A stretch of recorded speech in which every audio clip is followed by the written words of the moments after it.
Writer. PH. Studios. My first question is was there a real life trigger to arms? Maybe there was someone you wanted to be with but can't because of physical distancing. Yes. I don't know if it was any one person. I think if it was any one person, it was probably my whole family.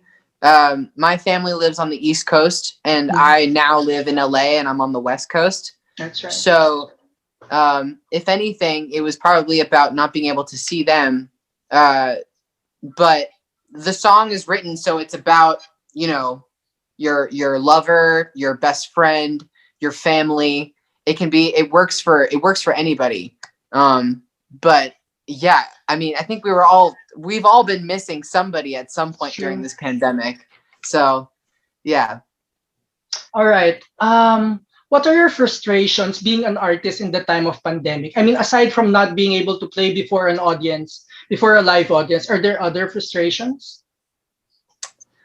I think just physical contact with fans. I think it's funny because I didn't really have, you know, I didn't have millions of fans prior to the pandemic, and I don't have millions of fans now. Not yet. Um, Not yet. But what's been cool is to watch it like grow so much. I've grown, like my following has grown so much since this whole thing started, and it's been really magical to watch because I'm watching people grow with me. I'm trying new things with them. I'm writing new styles of music. I'm trying different references like disco and 70s like pop rock and all this stuff, Right. and to watch people like stay there and be like, no, this is good, this is great, has been really awesome, and I feel very supported even though I haven't met anybody in person, which is great. Right. I listened to both your songs, the one before Arms, and I really didn't expect Arms to sound the way it did. It's so Yeah. different from the first song. Is that intentional? I think it was. I We wrote both of those during the pandemic, and I produced more of The Year the World Stood Still. Um, and then when we did Arms, it was my first time writing with my now longtime collaborator Cambo, Right. and he is phenomenal. He's worked with Doja Cat. He's Right. just absolutely Oh. super talented. And when we did that song, we both felt super isolated, and we wrote it on Zoom, like Right. basically just what we're doing right now. And it felt very like spacey, like we couldn't be together and we couldn't hug each other. So when we did the song, I recorded the song with him in person. I was wearing my mask, I was being Mhm. good, and I only took the mask off to record the vocal when I was with him. um, and I think it spoke volumes about the times that we were living in. We're living in really hard times, and we can't be with some of our favorite people, some of like our lovers, our friends, our family. So it felt so good to just say it all. You know what I mean? How is it there now? Are things looking up? Things are looking up here in LA. LA was so bad for so long. I remember Mm. we had the worst cases, and right now it's really not that bad. We have some of the lowest in the country, which is amazing.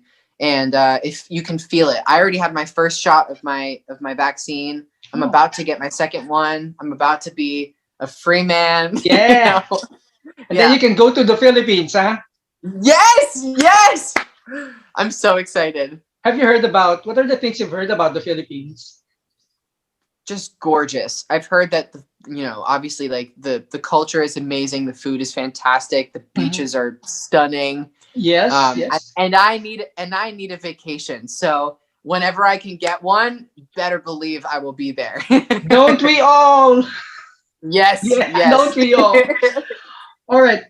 Do you go through the comment section of your YouTube videos? And All the what's time. the most inspiring or touching comment you read? Um I've seen so many comments that have been really sweet. Like this is the song that's going to break you, or this is going to make you, Right. this is going to be your say so, like Doja or whatever, which has been really, really, really sweet. I don't know if we're there yet, but I'm excited to show the fans what's coming, because when we released Arms, we realized, oh, these people love dance music. These people love happy, good vibes with lyrics that mean something. So that's what we're going to give them. There's only going to be more of that music, and I'm really excited to share it with you guys. Is there a cover song you'd want to do, but you know you just can't do it now? Is there a song that I can't do now? Yeah, because maybe the meaning just strikes too close to home, or it's just so perfect. You know you can't do a better job, which I think is, which I think doubt, that's because you did Died in Your Arms, and I'm an 80s guy, and I said, wow, there's a new dimension to this song, and I've been listening to this song for like 20 years. Sorry. Yeah.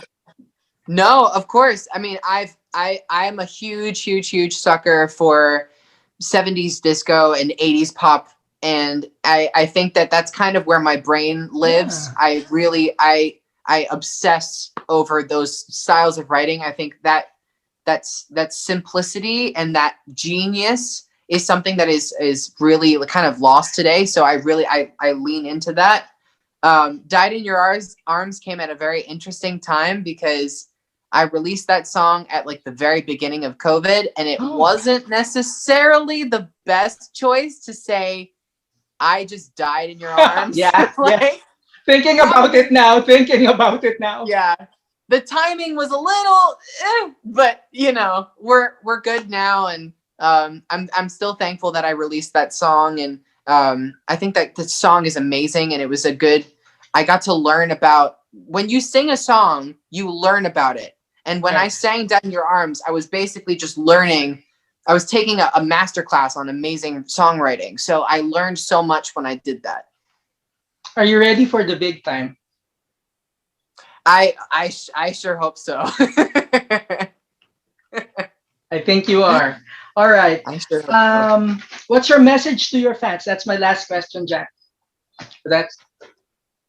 My message to the fans is to stay strong, and to that this pandemic is not forever, and that you've got this, and when it's all over, that hopefully we can meet in person at some point soon, and that that things are going to go back to normal, hopefully sooner than we think. Will you tell us what the next song would be? I can give you the scoop. All right. The next single is called Friends, and it is about friends with benefits, and it's about, just kind of, I don't know. When I date people, I date them for a very long time, and when I wrote this song, I was thinking, I don't want to do that anymore. I want to have short relationships with a bunch of people. I want to see lots of people and just be free and do whatever I like. So this song is like the anthem for that.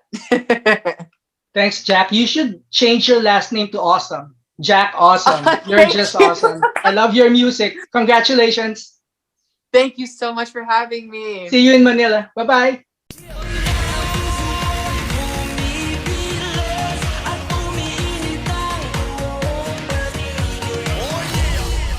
Writer. Studios.